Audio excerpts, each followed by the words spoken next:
Ta ta ta ta ta.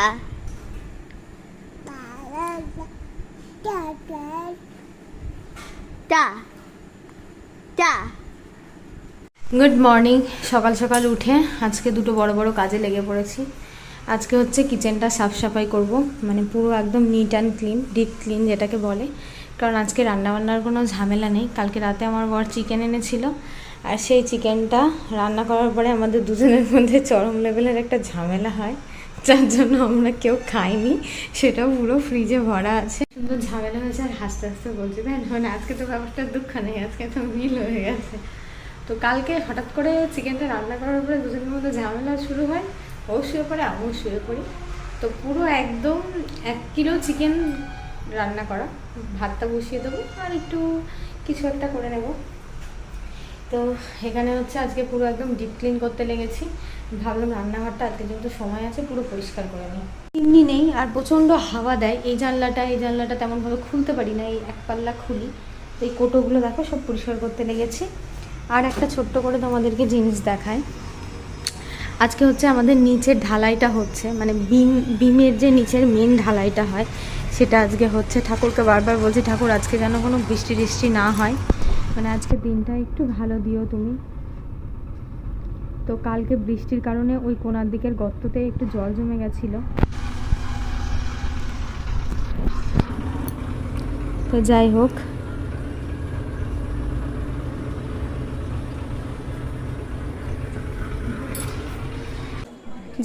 পরিষ্কার পরিচ্ছন্ন দেখতে কিন্তু সবার ভালো লাগে, কিন্তু সেটাকে একদম মানে নিট অ্যান্ড ক্লিন করাটা ভীষণই কষ্টের। তো যাই হোক, অনেকক্ষণ খাটনির পরে দেখতে পাচ্ছ একদম সমস্ত কিছু, দেয়ালের টাইলস থেকে শুরু করে কোটো কাটা যেখানে যা ছিল সব গুছিয়ে সাবান দিয়ে একদম মুছে পরিষ্কার করেছি। মানে এটা দেখেও যেন আলাদা রকমের একটা শান্তি কাজ করে মনের মধ্যে। কিন্তু আগে যেটা আর কি খুব ঘন ঘন করা হতো, এখন তো আর ছেলে নিয়ে সেটা অত ঘন ঘন সম্ভব হয় না, অনেকটা টাইম পরই হয়। তো সেই জন্য একটু বেশি হালকা উপর যেটুকুনি পরিষ্কার করার দরকার সেটুকুনি হয়। আর এই যে ওয়াশিং মেশিনের মধ্যে কাপড়গুলো দিয়ে দিয়েছি, মানে কাচতে হচ্ছে না, তারপরেও যেন মেলতে মনে থাকে না, জানো তো এমন হয়ে গেছে, মেলার কথা মনেই থাকে না। তো এদিকে হচ্ছে আমাদের ঢালাই হচ্ছে আজকে, মানে বেস ঢালাইটা হচ্ছে। আমার বর বলছে যে সকাল থেকে তো তুমি একবারও গেলে না, চলো একবার দেখে আসবে। তো সকাল থেকে সত্যি কথা বলতে একটু আমি সময় পাইনি যে একটুখানি দেখতে যাব, তারপরে আসলাম। তো টোটালে 14টা কলম দিয়ে আমাদের বাড়িটা হচ্ছে, বাদবাকি সবই 10-এর কলম, আর 14-র কলম না 15-র কলম বলছে, ওটা 2টো। তো যাই হোক, নিচের সম্বন্ধে আমি অতটা কিছু বুঝি না, মানে বেশি কিছু অতটা বুঝি না। আর যেহেতু আজকের ভিডিওটা আমি একটুখানি স্টেশনে বসে বসে এডিট করছি, সেই জন্য হয়তো তোমাদের শুনতে একটুখানি প্রবলেম হতে পারে। এদিকে মিস্ত্রিরা মিস্ত্রিদের মতো কাজ করছে। এর আগের দিন তো বৃষ্টি হয়েছিল, আমার ভীষণ চিন্তা। ঠাকুরকে একটা কথাই বারবার বলছিলাম যে ঠাকুর যেন একদমই বৃষ্টিটা দিও না, কারণ আজকে বেশ ঢালাই হলো, যদি বাই চান্স বৃষ্টি হয়ে যায় হয়তো অনেকটাই ঢালাইয়ের ক্ষতি হবে। তো যাই হোক, ঠাকুরও মুখ তুলে চেয়েছিল, সেই জন্য কিন্তু কোনো রকম কোনো বৃষ্টি হয়নি, সারাটা দিন খুব ভালো গেছে। তো এদিকে মিস্ত্রিরা কাজ করছে, এখনও কিন্তু দুপুরের খাওয়া দাওয়া হয়নি, রান্নাবান্না হয়ে গেছে, এখান থেকে গিয়ে দুপুরের খাওয়া দাওয়া করবো। আজকে দুপুরে একদমই হুটোপাটা করে রান্নার সময় হয়নি একদমই। তো যাই হোক, আগের দিনের চিকেন তো ভরাই ছিল, আর তার সাথে একটু ওলের ডাঁটা করেছিলাম, এটা তো ভীষণ ভালো লেগেছে আমার বরের। তো প্রথমে একদিন খেয়ে বাজার থেকে এখন প্রায়ই দিনই আর কি ওলের ডাঁটা নিয়ে আসছে। আর তার সাথে ভাবলাম মেয়ে যেহেতু আগের দিনের চিকেন খায় না, তো ওর জন্য একটু ডিমের অমলেট করি, তো সবার জন্যই আর কি করে নিয়েছে এই যে ডিমের অমলেট। আর এই দেখো চিকেন। তো এই দিয়ে দুপুরের খাওয়াটা মোটামুটি অ্যাভারেজের মধ্যে ঠিকঠাকই ছিল, খুব একটা খারাপও হয়নি, খুব একটা ভালোও হয়নি। চিকেনটা ভীষণ টেস্টি হয়েছিল, ডাল করেছিলাম, ডাল, ওলের ডাঁটা, ডিম ভাজা, চিকেন সব দিয়ে ভালোই হলো খাওয়া দাওয়া। তারপরে ছেলেকে নিয়ে এসেছিলাম ডক্টরের কাছে। কিছুদিন ধরে ছেলেটার শরীরটা ভীষণই খারাপ, আর অনেক দিন ধরে ওকে কোনো চেক আপ করানো হয়নি, তার জন্য ভাবলাম একটা চেক আপ করিয়েই নিই। তো আমাদের 18 নম্বরে নাম ছিল, কিন্তু নাম চলে যাওয়ার পরে এসেছি, মানে আমাকে সবার লাস্টে দেবে, কিছু করার নেই। খুব বেশি জন নেই, 3-4 জন, যেহেতু ডক্টর অনেকক্ষণ ধরে দেখে। তো কি করছো গো মা? আজকে একটু চিকেন পকোড়া বানাচ্ছি। তো ভেবেছিলাম প্রথম থেকে আজকে চিকেন পকোড়ার রেসিপিটা তোমাদের সাথে শেয়ার করব, কিন্তু যাই হোক, যেখানে দেখা পাবো এটাকে, তাহলে সবাই বুঝতে পারবে। তো এই হচ্ছে চিকেনটাকে রসুন, আদা, লঙ্কা ভালো করে মানে হাত যেমন চোখ ধরেছে বাপরে। মেখে রেখেছিলাম পেঁয়াজ দিয়ে মোটামুটি 30 মিনিট মতো, তাহলে পকোড়াটা টেস্টি হয় ভীষণ। আর আমি যেভাবে পকোড়া রান্না করি মানে পকোড়া বানাই, আশা করি এরকমভাবে। হয়তো কথা না, আমার পকোড়া খেলে কাশি টাইপের হতে লাগে, কেউ না তো ঝাঁঝে। দেখো এসে নিয়ে মাখছো।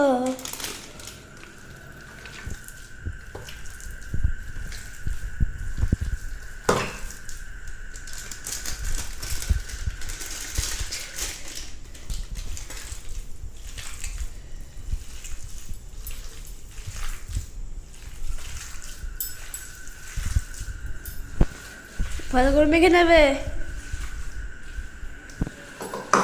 তেলটা গরম করো মা দিকে। চিকেনটা ম্যারিনেট করে কিছুক্ষণের জন্য রেখে দিলে টেস্টটা ভীষণ ভালো আসে। একটা হচ্ছে মানে কাঁচা লঙ্কা, রসুন, আদা আর একটুখানি কি বলবো আর কি, পেঁয়াজটা তো কুচিয়েই দেওয়া হয়, ওটা দিয়ে একটু মেখে রাখলে যখন পকোড়াটা খাওয়া হয় মাংসের মধ্যে যে রসুনের ফ্লেভারটা পাওয়া যায়, ওটাতেই আমার মনে হয় পকোড়ার স্বাদটা দ্বিগুণ বেড়ে যায়। তো এই পকোড়াটা একটু মিডিয়াম ফ্লেমে ভাজবো, একদম গরম করে নিয়েছি তেলটাকে, ছোটো ছোটো করে দেবো আর গ্যাসটাকে একদম কমিয়ে নিয়ে মোটামুটি 10 মিনিট মতো হালকা আঁচে ভাজবো। তারপরে আবার উল্টে দিয়ে আবার 5 মিনিট মতো একটু মিডিয়াম হিটে করব, তারপরে একটু বাড়িয়ে দেবো। এইরকমভাবে করলে কী হবে, ভিতর থেকে জিনিসটা কাঁচাও থাকবে না, পুরোপুরি ভাজাটাও হবে, একটু ক্রিস্পিও হবে, খেতেও বেশ ভালো লাগবে। অনেকে কর্নফ্লাওয়ার দেয় এর মধ্যে, আমার আবার কর্নফ্লাওয়ার দিলে একটু শক্ত শক্ত কেমন একটা খুব একটা ভালো হয় না। তবে এরকমভাবে সন্ধ্যাবেলায় একটু চায়ের সাথে কিংবা এমনি শুধু একটু কাসুন্দি দিয়ে টমেটো সস দিয়ে কিন্তু দারুণ লাগবে, বিশেষ করে শীতের সন্ধ্যা কিংবা বৃষ্টি ঝমঝম করে বৃষ্টি হচ্ছে তখন। মেনলি হচ্ছে কেউ যদি বানিয়ে একটু প্লেটে করে সামনে দেয় সেটাতে আরও বেশি ভালো লাগে। তো যাই হোক, সেরকম তো পাওয়ার কপাল করিনি। তো বড়মশাই খেয়ে বলছিল যে ভীষণ ভালো লাগছিল, কালকে আবার নিয়ে আসবো, আবার করবা। তাই বললাম কালকে তো ষষ্ঠীতে চলে যাব দিকনগর, তো বাপের বাড়ি যাব আজকে, চলো খাওয়া দাওয়া করে শুয়ে নাও, তারপর আবার বাপের বাড়ি থেকে ফিরে এসে বানিয়ে দেবো কি দেবো না সেই চিন্তা ভাবনা করা হচ্ছে। তো সকাল সকাল রেডি হয়ে গেছি। তোমাদের দাদাভাই আজকে বিকালে যাবে, ও যাবে না, আর ছেলের যেহেতু প্রথম ষষ্ঠী সেই জন্য আমি একটু সকাল সকালই যাচ্ছি। তো আমাদের পাশের রুমে যে দিদিটা ছিল, ওই দিদিদের বাড়িও কৃষ্ণনগর। তো দিদি বলল যে আমি তো আমাদের গাড়ি করে যাচ্ছি, তো তুমি যদি যাও তাহলে আমাদের সাথে চলো। তো তারপরে বাবা বললো তাহলে চলে যাও, রোদে গরমে বেশ হবে না অতটা। তো দেখো দিদিদের গাড়িতে উঠে পড়েছি, আর দিদিরা আমাদেরকে মানে নামিয়ে দিয়েছিল পালপাড়াতে। দিদিদের একটু ঘুরে আসতে হলো আমাদের জন্য আর কি। তো ওই ডব্লিউবিপির মোড় থেকে ওইখান থেকে ওরা বাস স্ট্যান্ড দিয়ে মানে বাড়ি চলে যেতে পারতো, কিন্তু ওখানে আমি বলেছিলাম যে দাদা ওখানে নামিয়ে দিতে, তো বললো টোটো পাবে কি পাবে না, আবার উল্টে আমার জন্য ঘুরে পালপাড়া থেকে এসে আবার ঘুরে ওই দিকতে চলে গেল। তো ত্রিধা যে কখন এই ভিডিওটা করেছে আমি জানি না। তো বলছে মা কখন পৌঁছাবো, মানে হঠাৎ করে ঘুমিয়েছিল, থাকতে থাকতে বলছে আমার গা পাকাচ্ছে। তো বমি হয়নি, কিন্তু মানে গাটা পাকিয়ে উঠেছিল হঠাৎ করে। তো এই যে দিদিরা আমাদেরকে নামিয়ে দিল, আর দিদিদের গাড়ি আর কি চলে গেল। ক্যামেরাটা তখন কোন দিকে অন হয়ে গেছিলো জানি না।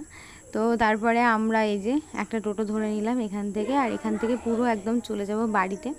তো মাকে ফোন করলাম, মা বললো ওরা নাকি এইমাত্র গাছতলাতে বেরিয়েছে আর কি। তো গাছতলাতে গিয়ে ওখানে পুজোর প্রিপারেশান করছে, আমাকে ডাইরেক্ট ওখানে চলে যেতে বললো। তো আমি ভাবলাম চলো তাহলে ওখানেই চলে যাব, আর দাঁড়াবো না।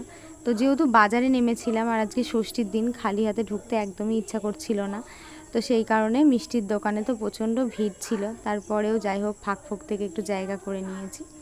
তো আরও পিছনে অনেকজন ছিল, আমি বললাম দাদা একটু দাও, পুজোয় বসে গেছে। তো যাই হোক আমাকে দিয়ে দিয়েছিলাম, বেশি কিছু নিইনি, 1 হাঁড়ি দই আর হচ্ছে লট চমচম নিয়েছিলাম। তো এই নিয়ে সোজা চলে গেছিলাম টোটোতে, মানে টোটোতে উঠে আবার দিকনগর বাজার থেকে আমাদের পালপাড়ার মোড়ে আর কি যেতে হবে। তো এই হচ্ছে আমার মেয়ে হচ্ছে কিছুতেই রাজি না, মানে একবারে গাছতলায় যেতে, ও বলছে মা আমি যাব না, আর আমি বলছি চল একবারে চলে যায়। তো আবার বৌদি ফোন করেছিল, বৌদি ফোন করে বলল যে মানে ঠাকুরমশাই নাকি এখনও আসেনি। তা আমি ভাবলাম তাহলে বাড়িতে একটু নামি চুড়িদার পরে আছি, একটা শাড়ি পরি, মানে চেঞ্জ করে আমি তো স্নান টান করেই এসেছি, দিয়ে সোজা চলে গেল গাছতলাতে। তো যাই হোক মাঝখানে হঠাৎ করে ফোন চলে আসে মোবাইলে।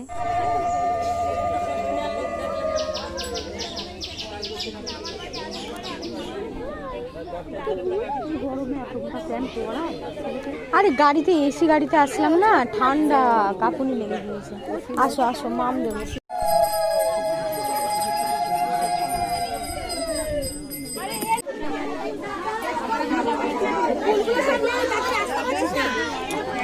অঞ্জলি অঞ্জলি দাও আমার।